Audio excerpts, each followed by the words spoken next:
rolling. We're doing it. We're back in the studio. I'm back in the studio, and we welcome to the studio a good friend of mine, ex-college roommate, ex-roommate of this house, Tanner Owings, everybody. What's going on, guys? Hell yeah. You brought some of your favorite beer? Yeah, so you know me from us living together. I'm a big beer nerd. So during COVID, I got super into... Do I need to shake this? Sorry. No. And you better not fuck up the pour. I don't. Dude, you do it then, dude. I'm nervous.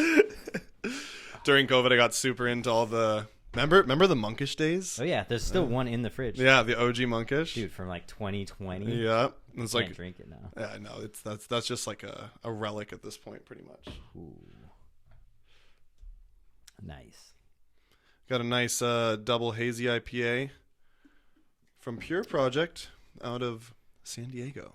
I was going to say, that's the one in... Local. Yeah. Carlsbad? Carlsbad, yeah. I've been there. It's really cool. So, cheers, dude. Cheers, dude. Let's do it.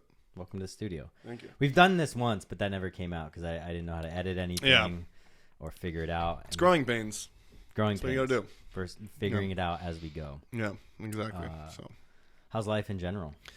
Life's good, man. Shit. I mean, everything has just been coming together from like the trading perspective, and even life perspective. I have a girlfriend now. I didn't really see that. That was kind of a crazy... That's big news! That wasn't on my bingo card. What do they call it? A hard launch? Is this a hard launch? Oh, You've no. already done that. We already hard launched on the gram. Fuck. So we've been friends forever. So it was just a big plot twist. Everyone's like, whoa, what? That would have been so cool if this was the hard launch. Yeah, just by the way.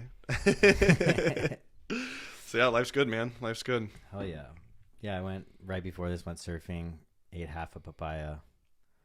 Now I'm sitting here with you. I lifted. I Awesome. in and out. Sick. Basically the same thing. What's your order at In-N-Out? I've been on a tear, dude. Oh. I got $100 for Christmas, and I'm to In-N-Out? Yeah, and I'm that shit will last you a hot minute. Yeah, it's lasted so long to where I can't use it all because I'm like sick of it. My go-to, so it depends. If I'm like really, really hungry, it's normally so I don't eat cheese. So I don't do double doubles. I do double meats. And so my really like hungry go-to is I do a triple meat and I do a double meat, so 2 burgers and fries. And so it's dude. I don't know, it's 5 pieces of meat and then all the carbs and stuff. That's my go-to. Yeah. The other day I tried 2 double doubles. I was viciously hungover. Tried 2 double doubles and fries, and it fucked me up. I went straight to bed. What about your Taco Bell days? That used to be your meal when we lived together. This guy would get so hungover in the morning. He'd be like on a health kick too, where he's like, "Oh, I'm eating so good," and then he would just throw a bender one night, and the next morning, and just drop like $40 on Taco Bell, and just dude, this isn't an intervention, bro. Calm down. No, occasionally I still will indulge in the delicious Taco Bell. It's so good, dude. Yeah. Whatever they put in that, I'm sure it's poison. But it is. And you gotta send it sometimes. Fuck it. Yeah, you do. I am curious, like how much damage does 2,500 calories of Taco Bell in one sitting do to you? Enough, I'm sure. Definitely enough. That can't be good. That can't be good for anybody. No way.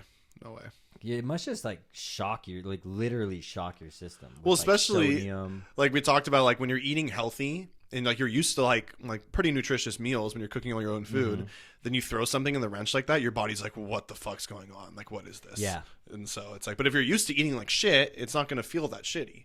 No, and this is not the same thing, but it's like alcoholics. Like they just get used to being hungover and feeling shitty, and it's like they don't even realize that there's like a different possibility of feeling good. Yeah, that's just their norm.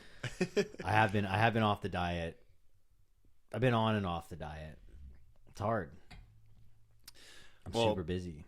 Now that I'm dating a fitness influencer, no, not a fitness. She's been cooking you a lot. She's honestly, she's awesome. I mean, she helps me realize how much In-N-Out I eat. So it's like, and she doesn't care. She's like, eat what you want. But does she not ever have bad food? No, she eats like, that's the cool thing is she's not like neurotic about certain. She's really like cognizant about like eating good and eating healthy. Yeah.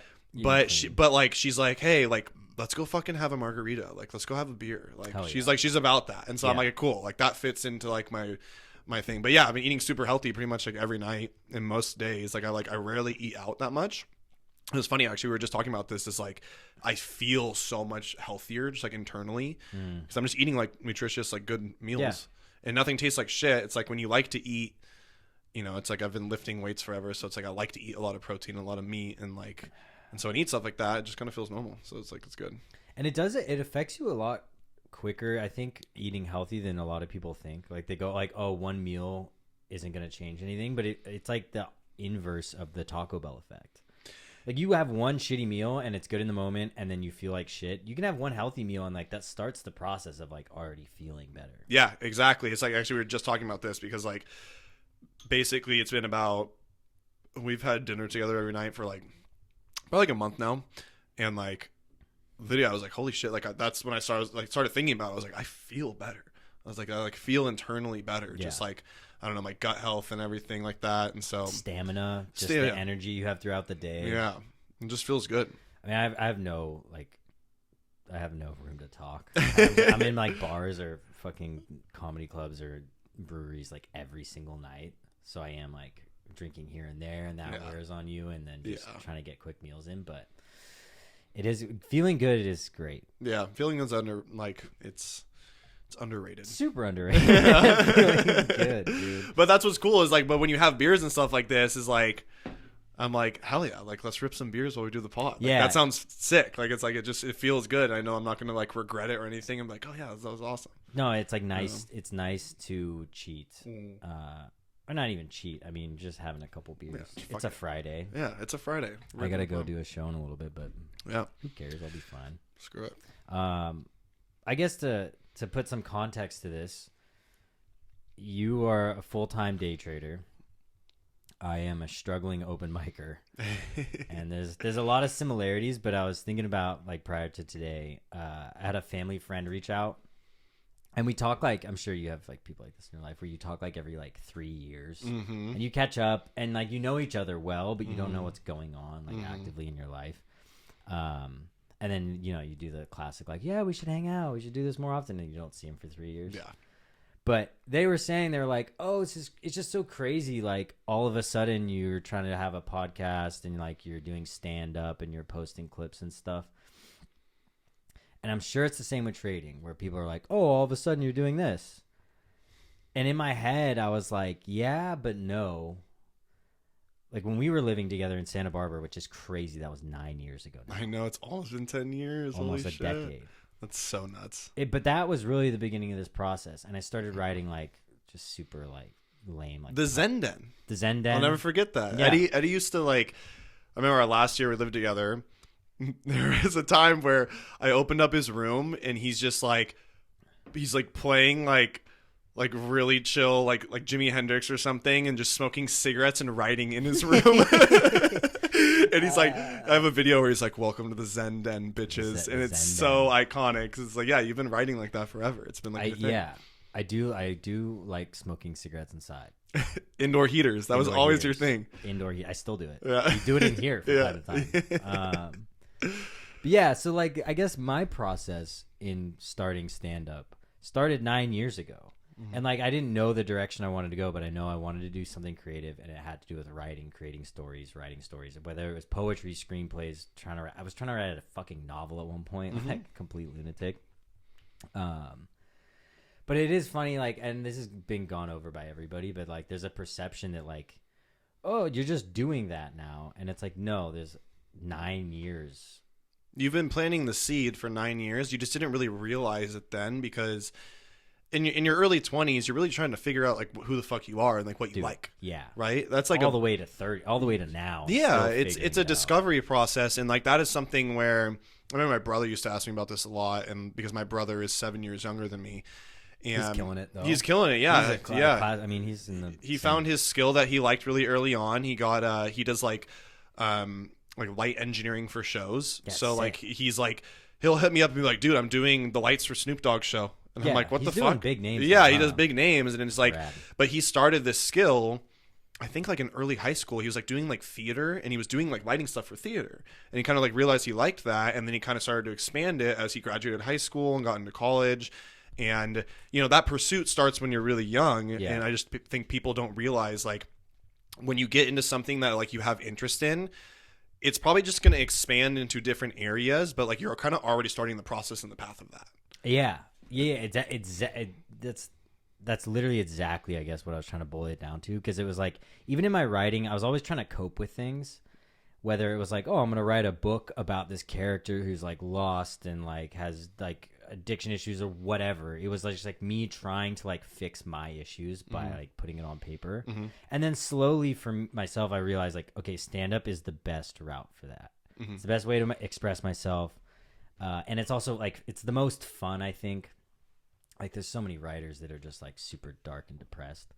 But I guess for you, I'm sure there's similar situations, because even I run into people that are like, oh yeah, how's Tanner doing? And they're like, yeah, he's like crazy. He's like, like influencer guy, like trying to trade and like do all this stuff on social media.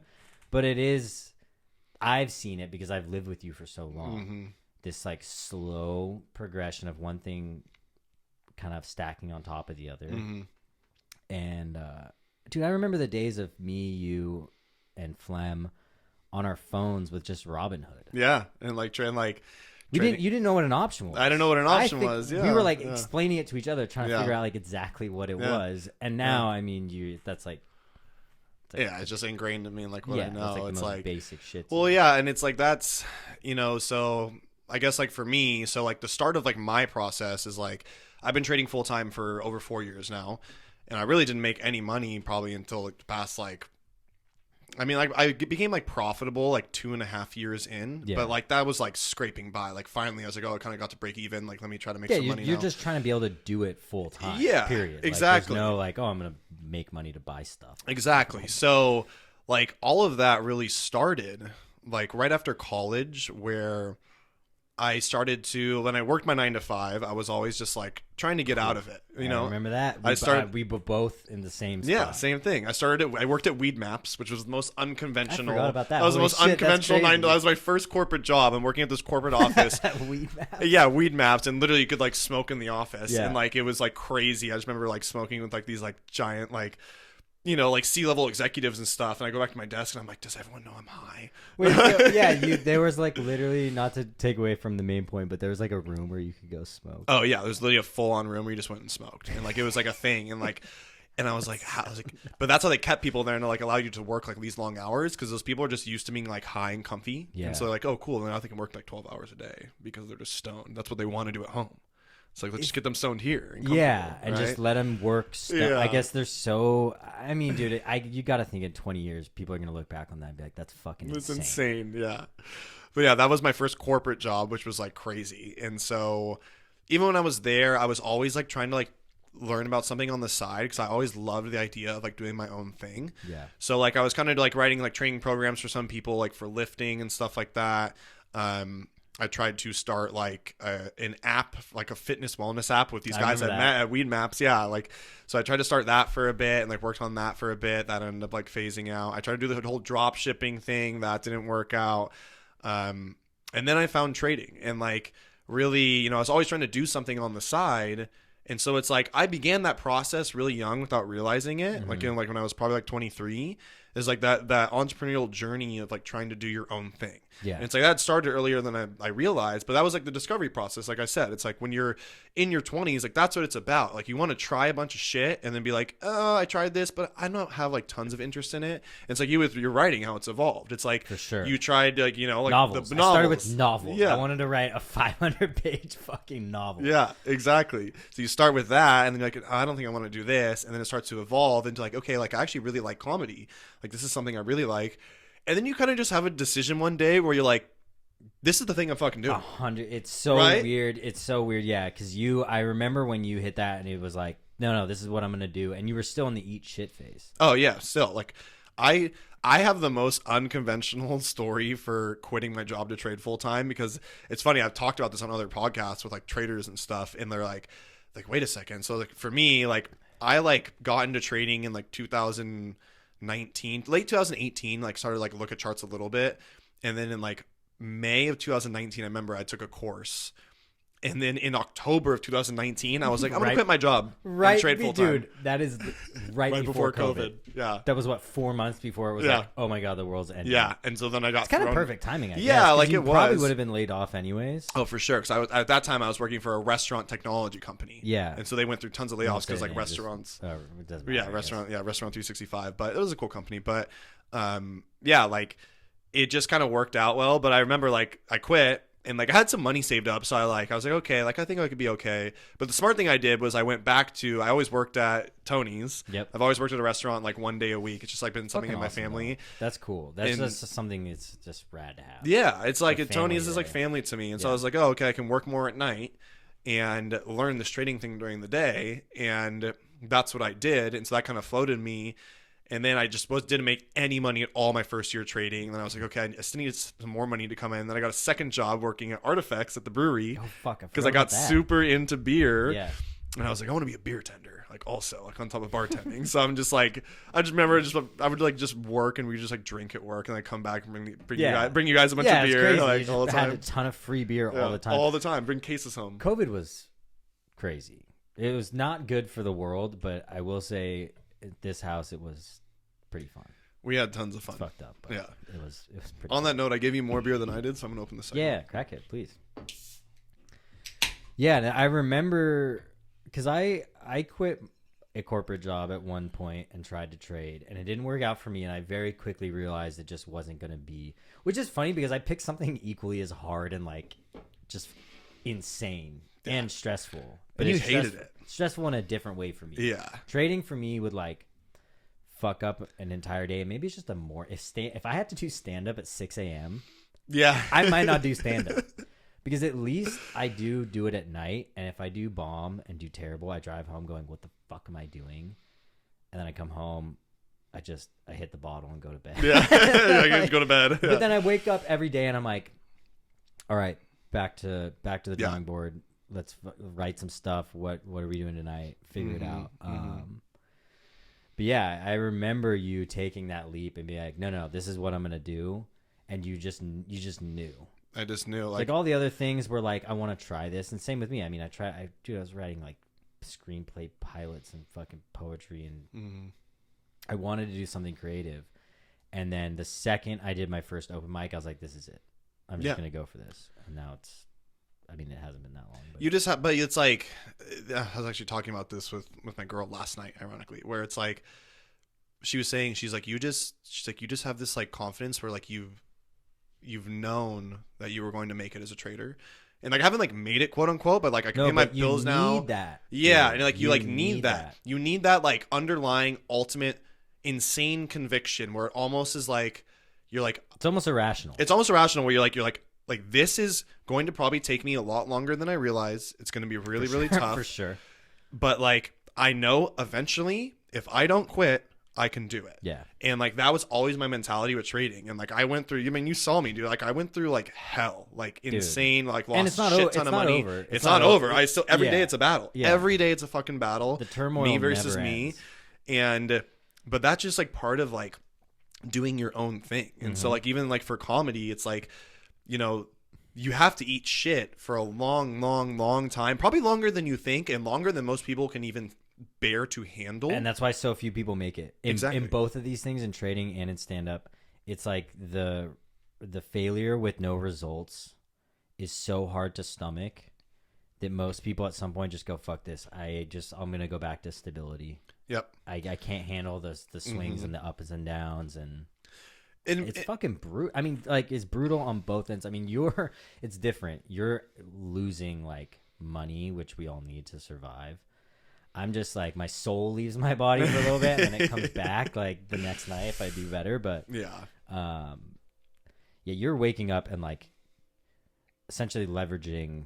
I'm going to war every morning. Yeah, every morning with myself, early in the morning, dude. At like 6 o'clock in the morning. Yeah, it's just like a fucking battle. Yeah, every morning. I mean, and like, but that's part of the journey too. And like, I think, maybe to lead into kind of like habits. Like I got these 2 books here, like Atomic Habits and Atomic Habits is a fantastic. I think I showed you that book. Yeah, you did. I need to reread it. It's honestly like the best book because it can apply to any field and anything. It's just like anything you want to be good at. Yeah, anything you want to be good at, because like the whole idea behind that book and just like habits in general are like we as humans do the same shit like every day, whether you realize it or not.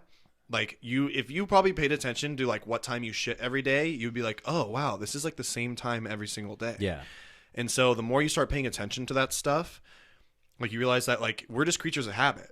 And so when I started like realizing that like everything for me in trading came down to the habits that I started to do, that's when things really like started to click for me, where I was like, okay, if I have shitty habits, I'm not going to make it. It's never going to work. And so I had to go through this crazy mental transformation where I was like, I have to detach myself from the money and only think about what I'm doing habit-wise. Yeah, and that's why I've implemented all these tools and stuff, and I teach people on this now and like mentor it, because like it's hard. Plug your services. Yeah, so like I mean, I do coaching, like one-on-one coaching for traders. Like I coach a lot on just like process, like basically like the tools you can implement to like become a consistently profitable trader.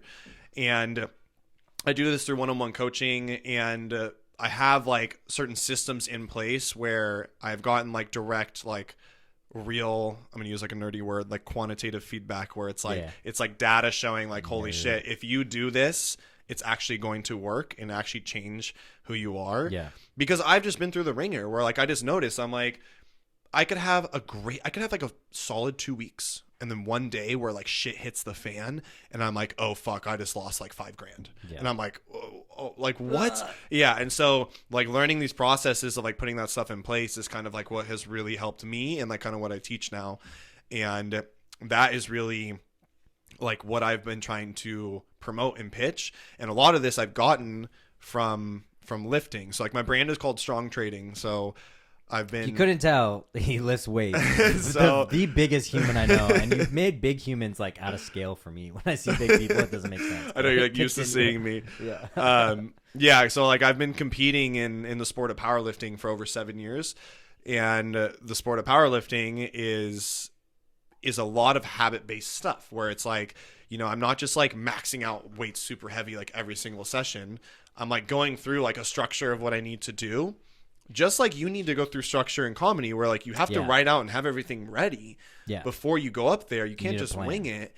And so like in powerlifting, like I've learned that process of my life so well and just ingrained in who I am. So I was like, okay, like why don't I take these concepts and bring it over to trading? And so it's like, I think about that in that aspect now. And like that has been a lot of value for other people. And even people that don't lift. Because the whole thing behind it too, it's like you don't even have to lift. It's like, but you probably have something in your life where you're disciplined and you do well, but you don't even realize it. And you just have to figure out how to carry that over to another part of your life. And so, you know, like that's the whole idea behind it, is like the more you can take these processes that you do and bring them over to other parts of your life and really start to think like that. Like that's where Atomic Habits comes in. It's like, okay, if I have these good habits of doing X, Y, Z every day, then as a byproduct, this system is going to like make me money and pay me money. Or and it's like an automatic byproduct. Yeah, I guess. It's sort of the point of the book where it's like if you do it long enough, it just becomes this automatic process.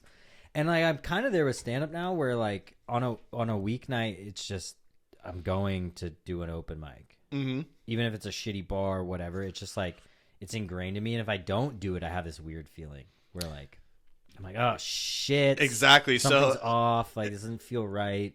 And that leads into this book, Discipline is Destiny. I know I'm a nerd, but like no, it's good, dude. Books Ryan Holiday is like, he's really like stoicism type dude and all this stuff. But he has some good books. He has one book called like The Obstacle is the Enemy.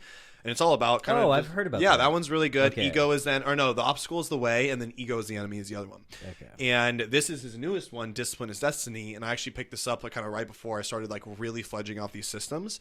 And I was like, this was like a game changer for me, because it basically just talks about, it's like discipline, it comes in so many different forms. It's just like, but when everyone hears the word discipline, they think, oh, you know, you're Jocko Willink waking up at 3:30 in the morning to go take your ice bath. Never having a beer. Yeah, never having a beer. You can't do that. Or like, it's like, no, it's like discipline comes comes in like so many different forms. It's just like, how can you fit it into your life to make it something that's going to benefit whatever skill or craft you're trying to build? Yeah. And so, you know, for me, like a lot of it was like implementing like maybe just like a certain number of trades I take per day and like stopping there and stuff like that. For you, whether like you realize it or not, you forcing yourself to go to open mics 5 days a week is a huge form of discipline. There's tons of times where you don't want to do it, but 100%. It's like, I mean, last night was one of them. I was in here in this room at like 8:45 at night, just going, fuck, I got to drive 40 minutes to do 6 minutes. Mm-hmm. But then it was great. It was good. Then you do it. Exactly. But you're getting in the reps, and like, you know that you doing that is ultimately leading to like building your skill and building the person you want to be. Yeah. And in comedy, that's a lot of it. It's doing that stuff, eating shit, doing it when you don't want to do it. Doing it when you don't want to do it is the biggest thing. I'm sure with like journaling for you, trading, it's like after you lose a ton of money, or after I eat dicks and embarrass myself and I walk off stage and comics will like look at me, the last thing I want to do is think about more comedy. But I know it's like, okay, you got to wake up and then I need to do twice the amount of mics the next night or whatever. Yeah. That shit sucks, but it's necessary. That's what separates people. Yeah. And that's just like a huge part of it is like, you have to have, like, you have a sort of like a sense of discipline in your life. It's just like so many people look at that word, like I said, and they just think like it's this like, it's like this military driven thing where it's like, oh yeah, it's like you want to be disciplined and you can't, like, it's really about just doing shit you don't feel like doing, but you know you have to do it. But that's so many different things in your life. And so yeah, and if it's gonna help you become the person that you want to become, there is no negative in doing that. No, never. It's like, it's not necessary. I mean, I'm trying to think of like people getting sober sometimes is sort of that, like that kind of discipline where they're like you have to want to do it, but then it still sucks. Yeah, do you know what I mean? That doesn't really make sense. Yeah, like, but you know, like it's basically doing what you don't want to do, but knowing, because we all know deep down what is good for us. Yeah. And like knowing that you doing the thing you don't want to do is leading towards the outcome you really do want deep down. And that's a huge part of it, I think, too, is like for me, yeah, if I have a huge red day or something, I'm like, I don't want to fucking journal about this and write about it. I don't want to review my red part day. of you wants to disappear. I just want to, I'm like, I'm done. Yeah, like, get as far away from that. I'm done. That feeling. I'm going to go to the brewery and drink 4 beers. Yeah, like, you know, awesome. It sounds nice. So, but like, I'm like, I just got to do it. I got to do it. And then I get it done. And I'm like, all right, well, that contributed to, and then normally I get some value out of it. I'm like, that contributed to me being the person I ultimately want to be.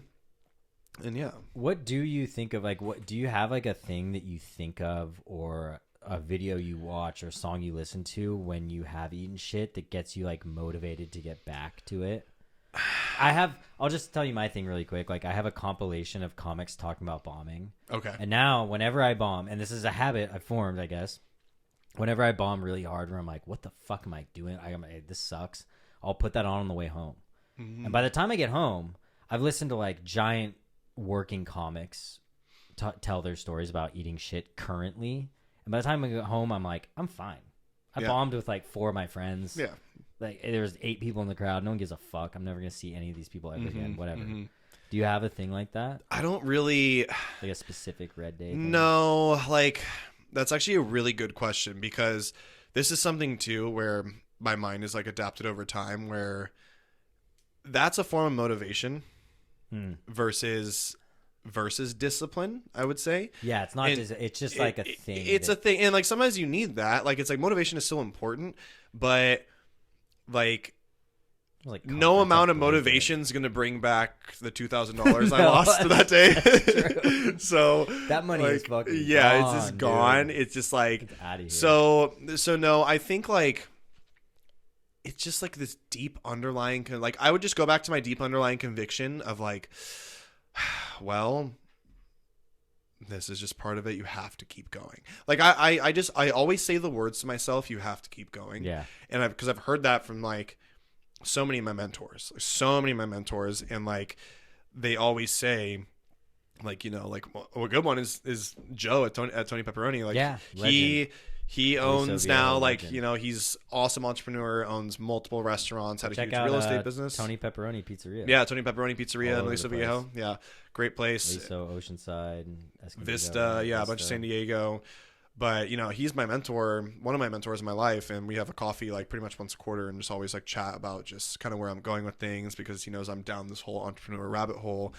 And he always tells me, like, I remember one of the most famous stories. He's like in his, like, late 50s now, but he's like, when I was 28 years old, he's like, I remember being at bankruptcy court. I had to file for bankruptcy. Dude. And so because he opened his first pizzeria when he was 18.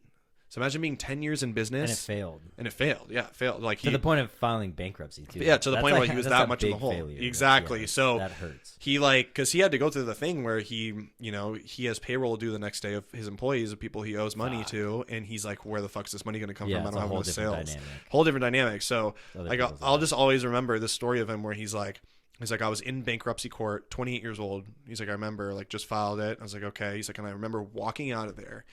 He's like, and the first thing I told myself was, how do I get back on the saddle? It's time to get back on it. That's fucking sick, dude. That's that irrational conviction. Mm-hmm. Exactly. Like, you need to succeed in your own thing. Yeah. You just know. Like, it's just like, well, this fucking sucks, but what is the next foot in front of the other to get back to where I'm trying to go? Yeah. That's it. Dude, it's just, I got to reset the camera. Sorry. Yeah. Interlude. Well, what do you want to throw in here? Some cool Let's throw in Ronny Coleman squatting 800 for 2 because it's a famous video. If people out there don't know, Ronny Coleman's this giant black bodybuilder, and he has this famous video where he's going, yeah, buddy, wait. And it's just like him yelling, and he's just squatting 800, and it's just like a pure video of testosterone. He squats 800 pounds? For 2 reps, and he's like yelling through it. His whole thing is, what's the buddy? biggest squat? Yeah. What the fuck? I didn't know someone could do 800 pounds. Oh, biggest squat is world record. Over 1,000? Yeah, like 1,100, 1,200. Yeah. That's like a smart car. Oh, yeah, for sure. Just on someone's back. You got to keep in mind, though, these guys are like fucking 500 pounds almost, 450 pound dudes. They're giant. Yeah. I mean, that's still insane. Like the average strongman, because my coach competes in strongman, so I'm always seeing all these like big, he has a TV in our gym where he's just like replaying like old strongman videos, which are actually super sick. There's like some old ones where I'm going to go down a rabbit hole. There's this fucking old video of because strongman competitions, like, I don't know if you ever seen them on TV. I'm sure a lot of people have. Where it's I mean, I see like reels on Instagram. Yeah, where it's like people, they're like doing like the keg toss and like the wheelbarrows. They're like giant rocks. Yeah, the stone. So it's always like these crazy events where you're like, what the fuck is that? But like strongman, the whole point is just like a test of brute strength. Yeah. And they have this one I saw one time. It's from like the late 80s. And it's so astronomical where they have a fucking plane. And the plane has the jet engine turned on, and these guys have giant pieces of plexiglass, and they have to walk against the wind turbine.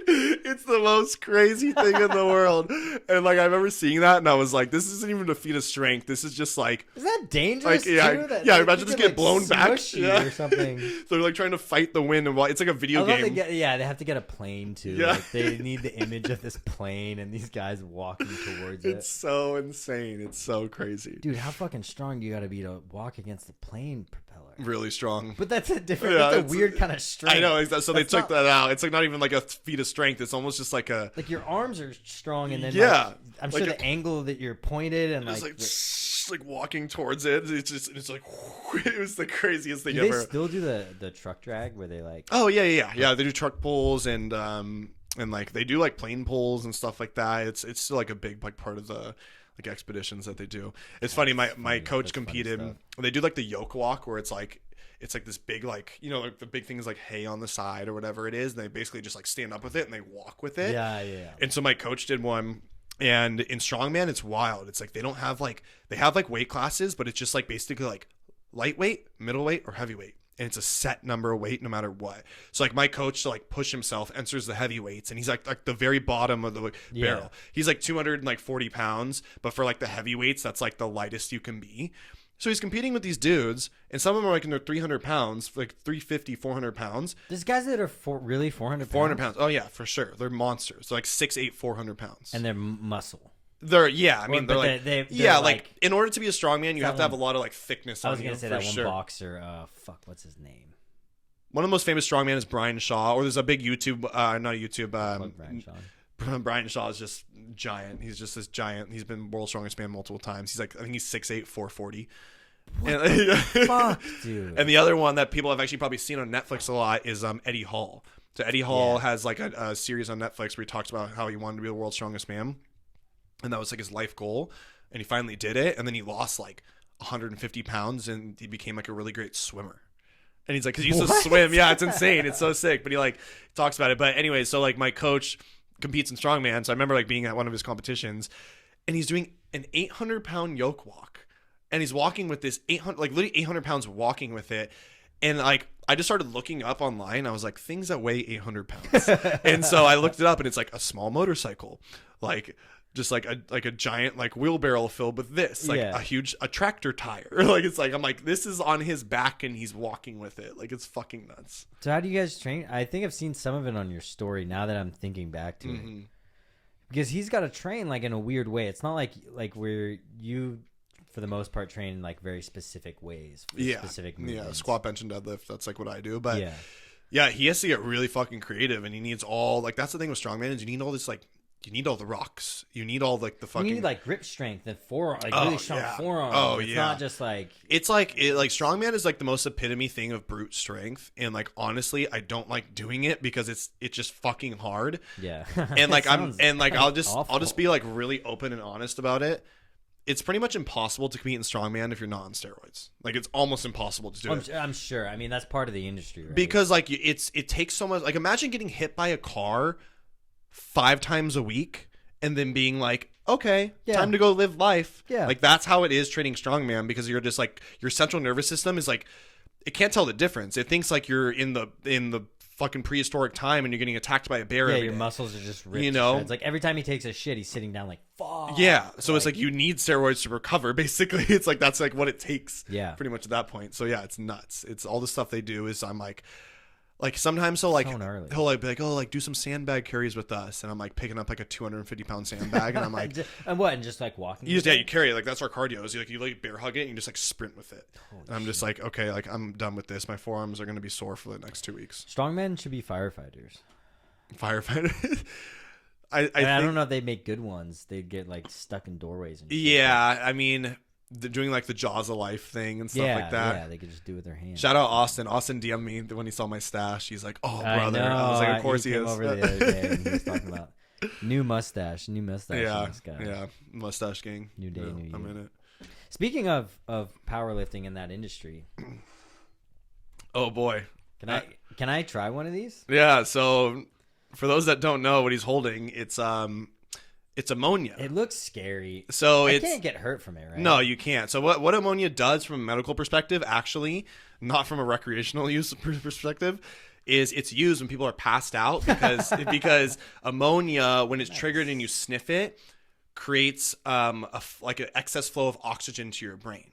And so it like creates all this crazy oxygen. It's the opposite of a moke. Yeah, basically. It creates all this oxygen to your brain, so you get like super awake. So if you're passed out, it's going to revive you kind of and wake you up. Yeah. But if you're awake and you smell it, it just makes you feel like fucking like superhuman for like 10 seconds.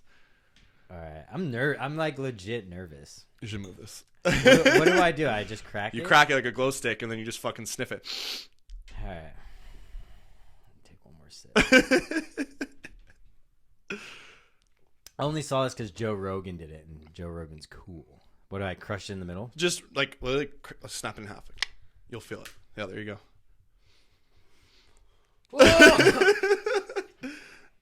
Holy shit! Let me see. Let me get some. Oh. Woo! Oh, it wakes you up. Oh. Your eyes are watering. Woo! So we do this in the lifting world before we hit like 1 rep maxes. So whenever you see me sniff this in my video, I do. I see you sniff them all the time. Yeah. I was honestly curious. I think when we were at UCSB, I did one at a party. Oh yeah, one night I brought it out when we were all fucked up. One night I was like, oh, like let me bust out the ammonia, and then it's so funny because like you could tell everyone there who like loves to do cocaine is like, wait, let me sniff that again. Whoa. Yeah. It's I'm sure for addicts that's like a mini free lax. Yeah, literally. So it's like we sniff that before we lift really heavy because as you can tell, like you're like riled up. Yeah. And so like imagine now like going to lift something super heavy. And so you're just like, oh, let's go. Wow. That's intense, dude. Yeah. It's gone now. I mean, it'll linger for a bit. It's probably still there. Dude. Do you think anyone's ever been addicted to that? I don't know. That's actually a good question. They're playing COD. My palms are sweaty.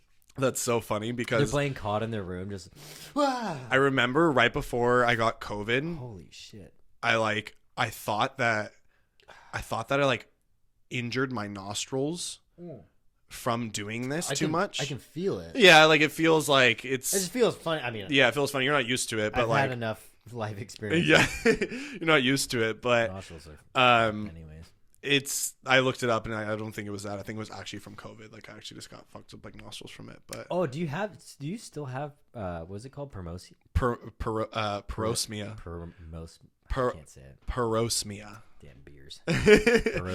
Parosmia. No, it's actually gone now. It's fully gone. Yeah. You eat onions. Yeah, no, Paige has been making me just like food and she's been throwing onions in there and I'm like, oh, like I don't really taste it.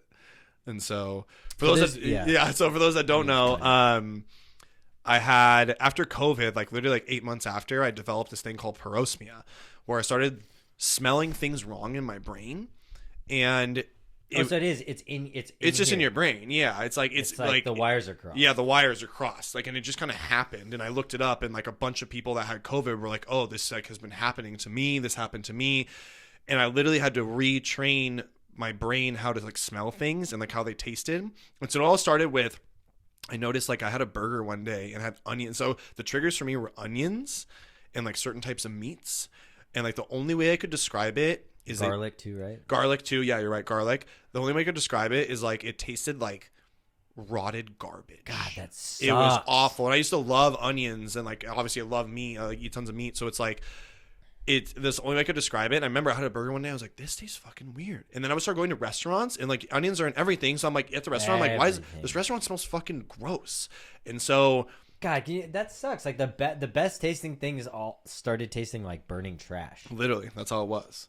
And I remember you tripping out here when you were living here with us. Yeah, I was like, what the fuck? You started making like salmon with just like lemon on it. Yeah, like the most basic shit. I know. I've never seen you eat fish. Yeah, I was like, holy, it's so funny. Now, actually, I'm like big fish guy. I eat so much you sushi. went to sushi. Yeah. Well, I mean, when you get a half Japanese girlfriend, you kind of just have to. It's forced. She's half Japanese. Yeah, she's half Japanese. I knew she was some type of Asian. Yeah. I got the yellow fever. You do indeed. Yeah. But the parosmia thing. I mean, like, it just took time, and I had to do like smell training and shit. I remember here, like, I was like, I got these like vials of like rose and eucalyptus, and I was like sniffing them and shit. And then it just eventually over time, it started to like kind of subtly get better. I was like, onions don't really taste that weird. Still funky a little bit. And then now it's pretty much, I'm like, oh, like onions taste normal. They taste good. Yeah. But I still have this thing in my brain where like I go to In-N-Out and I'm like, I'm not getting onions in my burger. Weird, because you're almost like nervous about it like going wrong or something. Yeah, exactly. Yeah, it's like me and like drinking like Captain Morgan.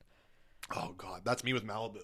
Oh, dude. It was funny the other day. Malibu's out forever? Forever, because I like puked from it when I was like 16 or 17. Yeah, I have two liquors like that. Yeah, and I remember... I can't, no matter what. Tara, literally like a week ago, she's like, I went to the farmer's market. I got these like coconut-covered almonds. Like, try them. And I was like, I hate coconut. She's like, ooh, because of Malibu? She's like, just try it. And I literally put the almond in my mouth, and I instantly was like, no.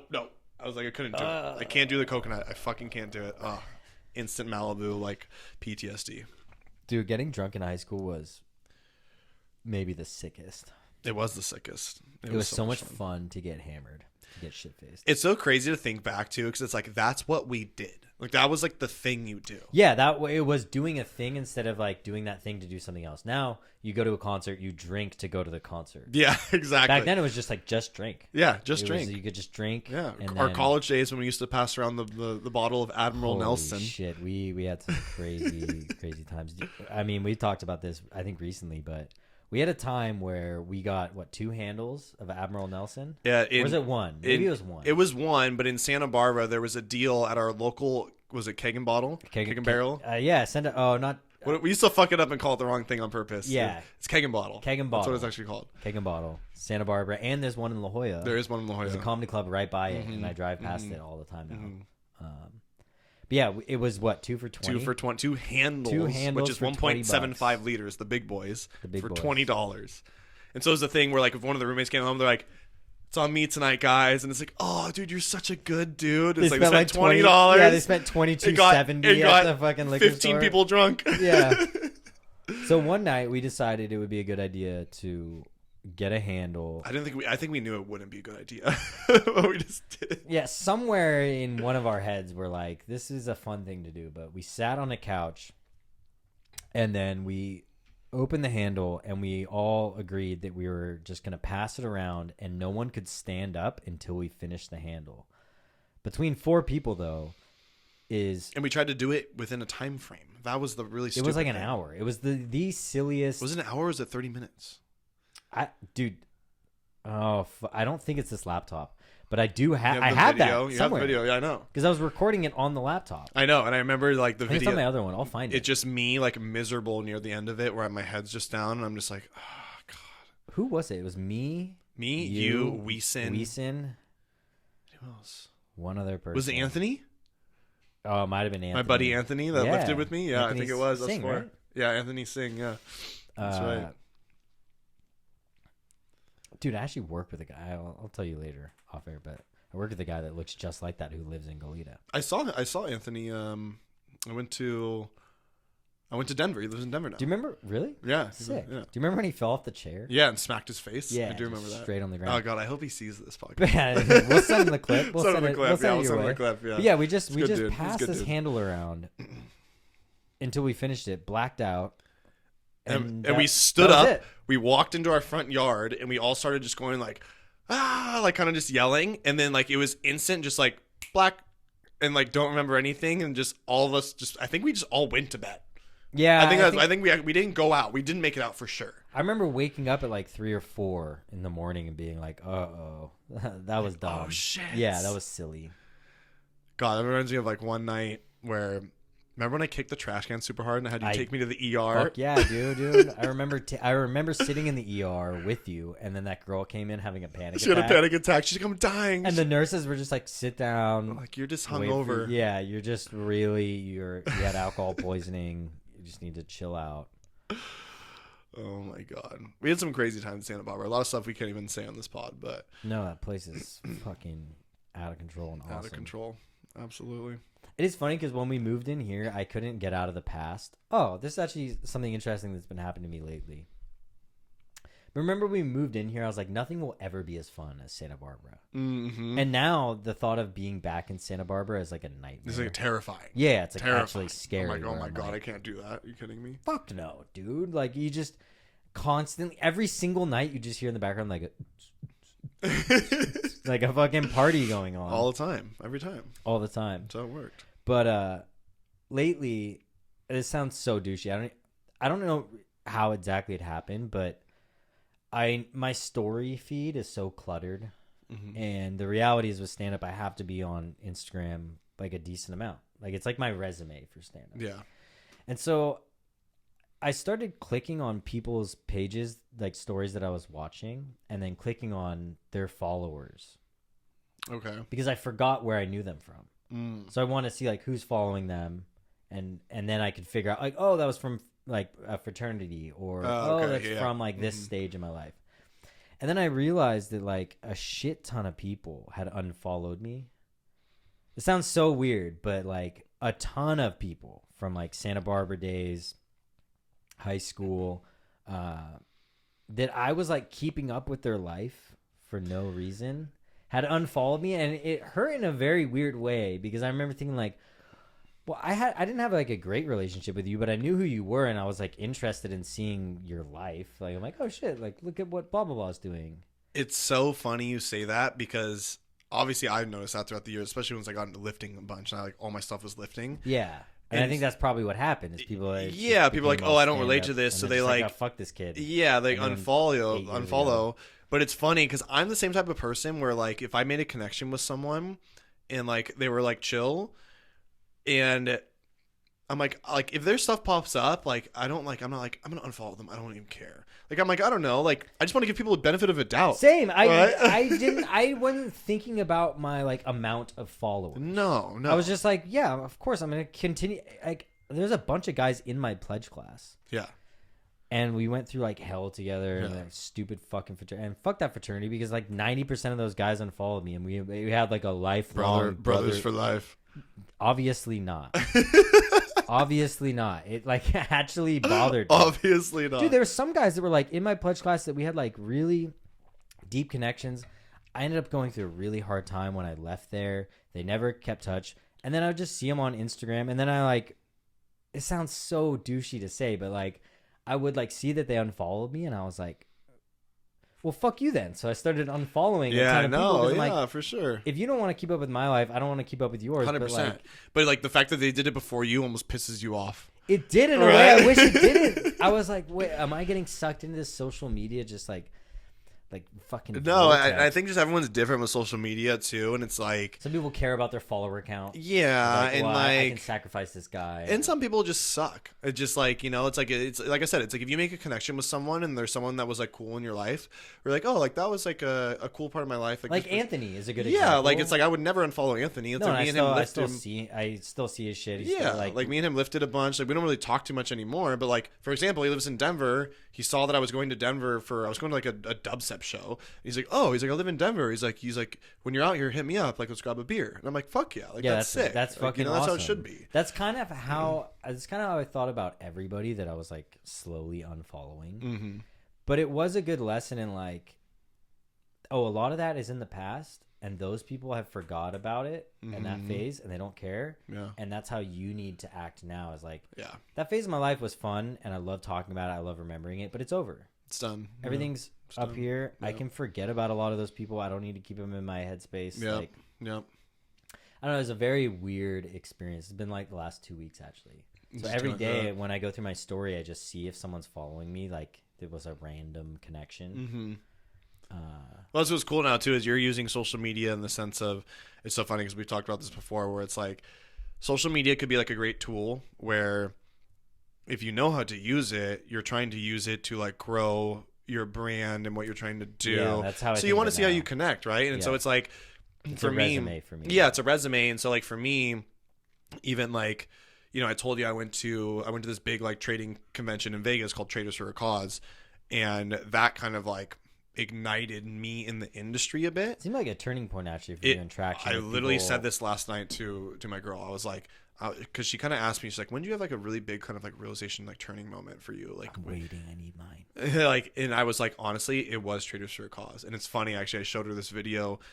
I'll show you later, like probably in like private or something, but it's this video of me super fucked up, like blacked out after I went to the club with all these traders, and like it was the most insane club experience ever because these guys just have cash. You told me like some about it, but yeah, they just dropped insane cash. VIP experience. You're doing all the fun but shit. Like it was just like me talking about how like I'm like, this was so cool, these are like my people, like I was like, and it's just like me just wasted like talking to myself saying like, you can do this. I'm literally like, it's like a motivational video, but just me blacked out. But just for you. Just for me. I filmed it for me. I have a couple of those I filmed it for me.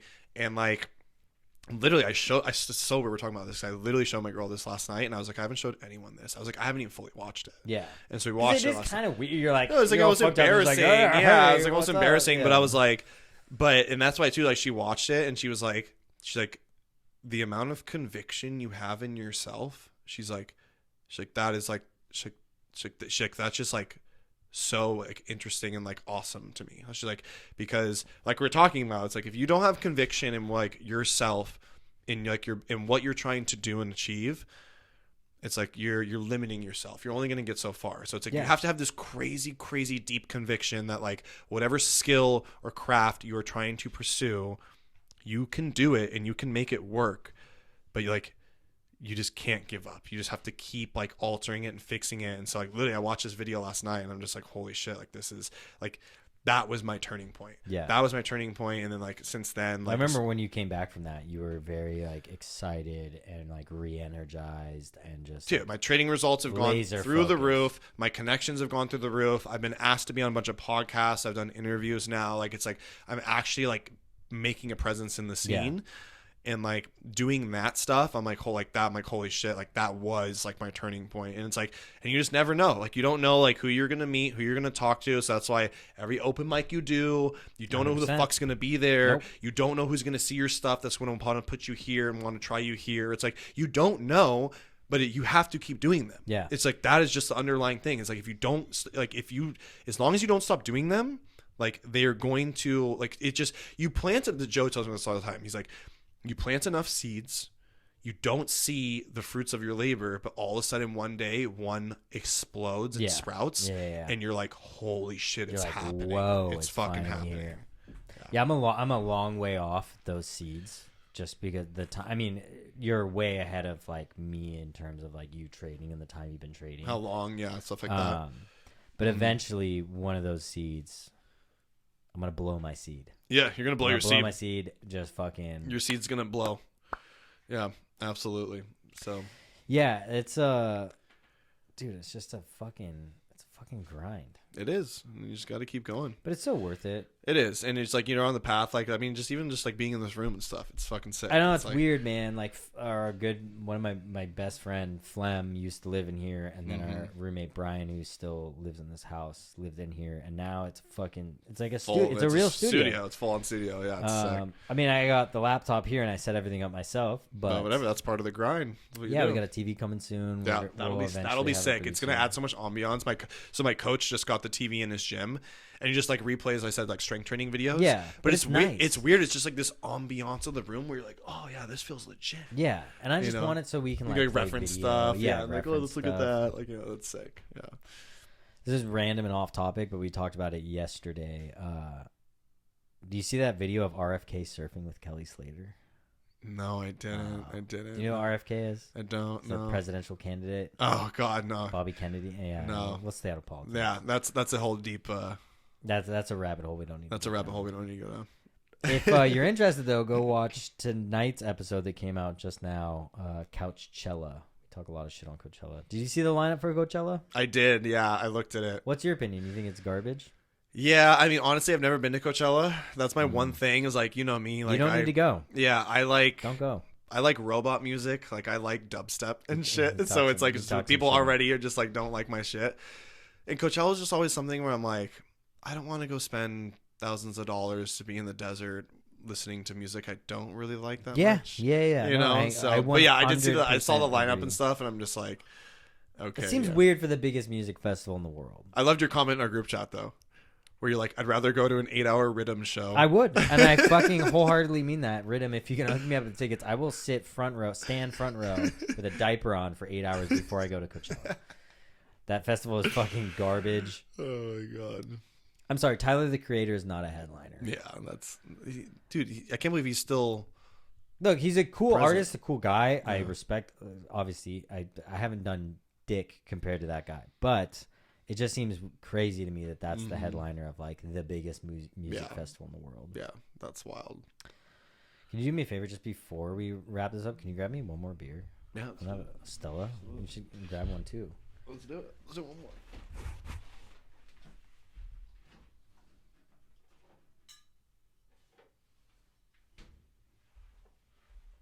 I got a lighter. Oh, you got a bottle opener. We got a professional here, folks. Oh, thank you, sir. Oh, brother OBD. Do you want to hop in the producer chair? Or? Yeah, you want to ask? Are you done? Yeah. Really? I'm done with permission from my doorman. Nice. Wow. Nice. Done. Well. No, you want to grab the stone? Just wrap up what you're going to do. I was listening to this.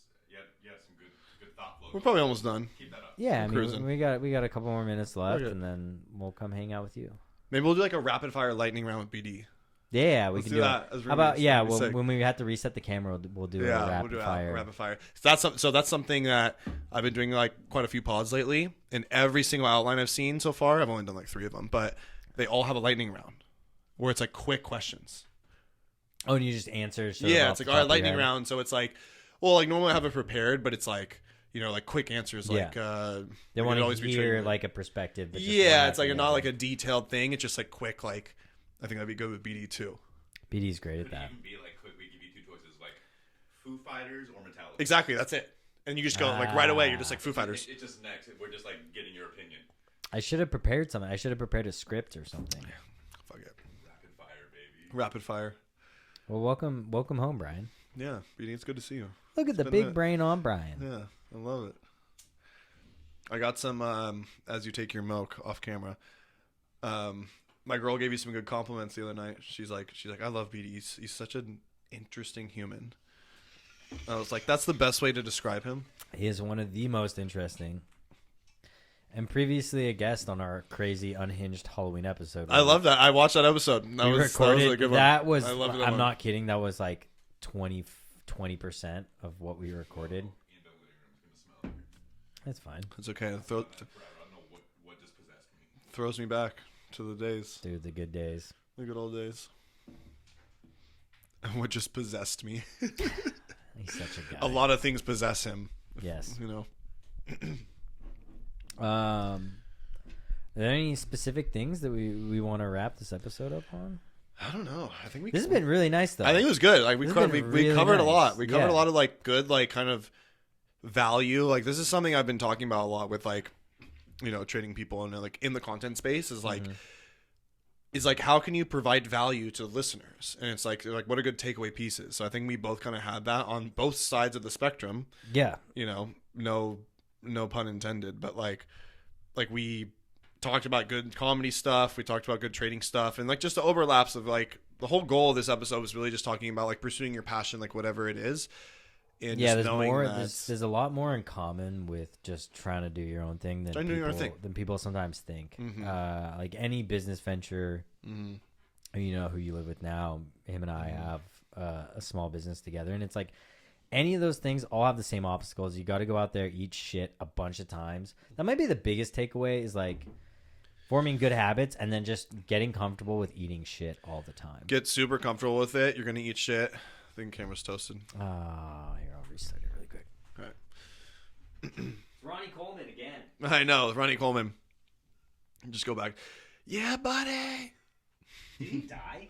No, he's still alive, but he's all fucked up. His like hips are fucked up and everything. Dude, I don't want that to be you. I don't want you to. Dude, it's not though, because he was in the era of where they just like. I can tell you've been asked this before. I have been asked this a bunch of times. It's like he was in the era of just like take steroids, lift super heavy, so there's this. This is the testament of Ronny Coleman. Okay, Ronny Coleman, you're a legend. I love you, but here we go. So if you're watching this, come on the pod. There's this famous video of this one bodybuilder that competed with him, or the night before one of the Olympias. You know, Olympias obviously the big show. That's like the Super Bowl type of bodybuilding, and so this guy talks about how he tried to sabotage Ronny Coleman the night before the Olympia and got him drunk for the first time. Ronny never drank in his life because it's like he was like a corn-fed he's like, I eat, I lift weights. That's what I do. That's all he did. So he hadn't even drank ever in his life. And so the night before the Olympia, he had Ronny drink vodka, and like Ronny had like 8 shots of vodka and got like buzzed. And he's like, oh, this feels good. I like this. He's pretty drunk. And so he tried to sabotage him. And then this became a thing in the bodybuilding world. They realized, oh shit, that actually dehydrates you more and makes you look more shredded on stage. Oh, so he wasn't actually lifting the next day. No. Because in bodybuilding, it's just like a beauty pageant, right? And like all skinny. He's already dehydrated, and now he's even more dehydrated, so he looks even more shredded, so his muscles are more defined. And so he talks about like he's like, yeah, I tried to get him drunk basically to like sabotage him. He's like, and he like literally the next morning looked even more insane. And now it's apparently a thing in the industry where some of the people, like some of these dudes will have like a couple shots of vodka the night before because it pulls out a little bit more water. Yeah. It makes them more dehydrated. You don't want to get shit faced to the point where like you're bloated. Yeah, like... no, not like that. Yeah, and it's very specific. Like they only drink vodka, like no like beer or anything. Yeah.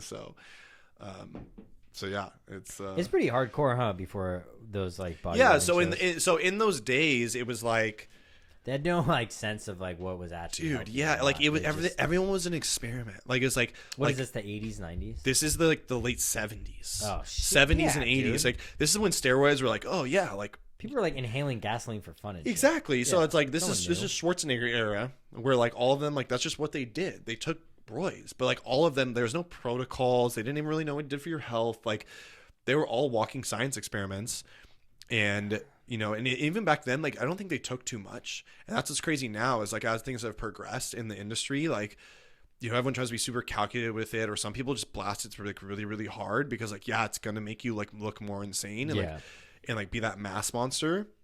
But now we see too, it's like the people that abuse it more, it's just like a drug. It's like any other drug. You take too much of it and it's not good for you.